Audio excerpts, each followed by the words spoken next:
till eternal time. It will always be there, unaltered, without any addition, without any subtraction.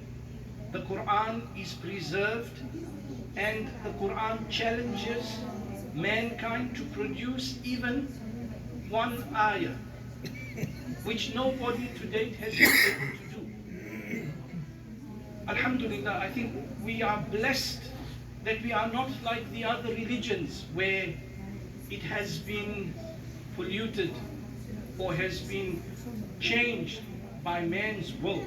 And this will remain as a preserved book for all of time till the end of Qiyamah. So when we approach the Quran and when we read the Quran, it is as if we can use an analogy that Allah is sending a message to us. It's not an analogy, it's actually the fact. But let's now use the analogy. If somebody sends you a letter, your professor for example, he sends you a letter and says, I need you to do A, B, C, D. And then you receive another email from someone you don't know, and he asks you to do the same thing.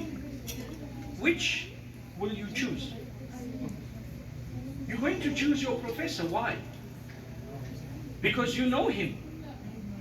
You know what your professor is asking you to do. Whereas the other letter, you'll just maybe ignore it, or you won't consider it to be important. Our purpose as Muslims is to recognize the letter of the Quran by Allah subhanahu wa ta'ala to be addressed personally to every human being. It is a letter that is addressed to you in the many pages of the Quran, through all the surahs and through all the verses. It is a personal invitation to you to engage and to follow the instruction of Allah subhanahu wa ta'ala. So that is the first thing that we need to consider when we're reading the Quran.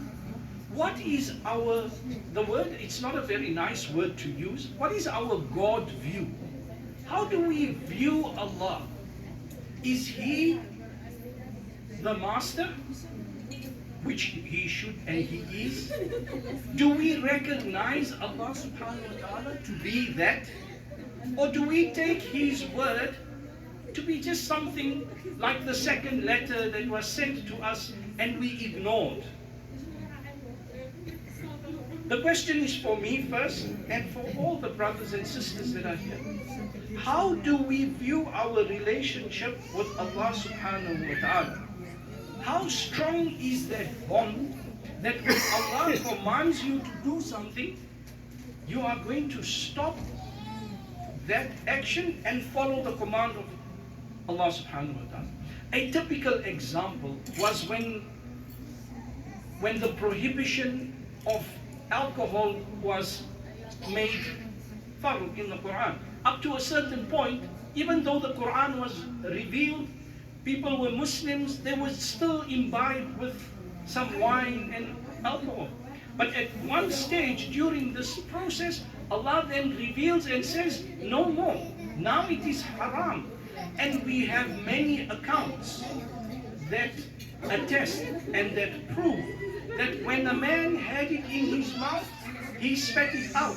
And when it was at his throat, he actually forced himself to spit it out. And they say the streets of Medina were flowing at one stage. Because what did they do? They accepted the message that Allah is sending us a reminder, a letter, and we are going to act upon this letter. Meaning to the letter of the law. That means to every injunction that has been sent, the people, the Sahaba, have followed the Quran up to that point. Jazakallah, we'll continue tomorrow inshallah.